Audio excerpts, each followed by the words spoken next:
지난 2019년에 최초로 발생하여 전 세계적으로 전염이 되었고 그로 인해 많은 사람을 사망케 했으며 지금도 후유증에 시달리고 있는 사람이 있을 정도의 맹위를 떨쳤던 코비드-19 관련 소송에서 미국 미주리주가 승소했다.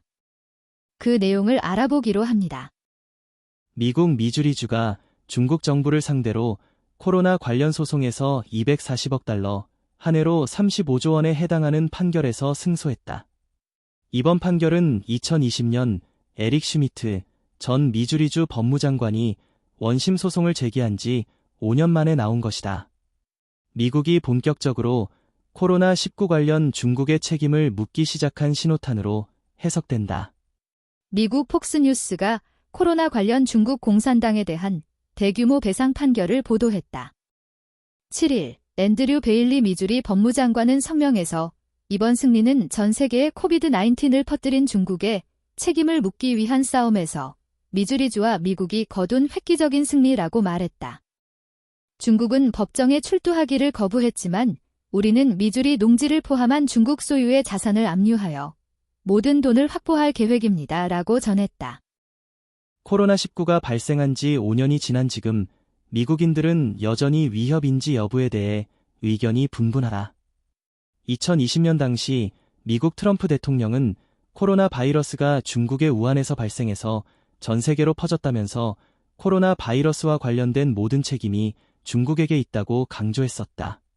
스티븐 림보 판사는 판결문에서 법원은 미주리주가 원고의 소장 제사항에 따라 각 피고의 미주리주에 대한 책임을 입증할 수 있는 만족스러운 증거를 법원에 제공했다고 판단한다라면서 법원은 피고들을 상대로 244억 달러 판결 후 이자를 더한 금액으로 공동 또는 개별적으로 배상하라는 판결을 내렸다.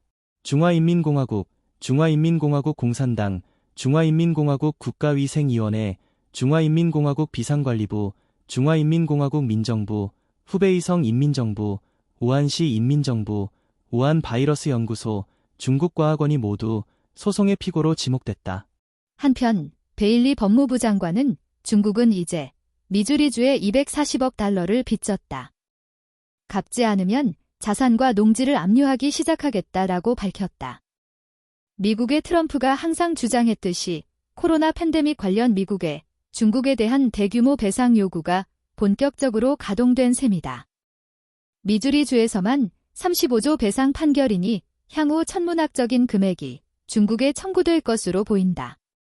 중국 측이 미국의 코로나 관련 소송 전략에 어떤 식으로 반응할지 귀추가 주목된다. 이 판결이 대한민국에도 시사하는 점은 크다. 문재인 정부의 코로나19 관련 당시 백신 강요로 인한 피해 보상이 아직 이뤄지지 않았고 문 정부의 백신 구매 계약 관련 의혹도 전혀 밝혀지지 못했기 때문이다.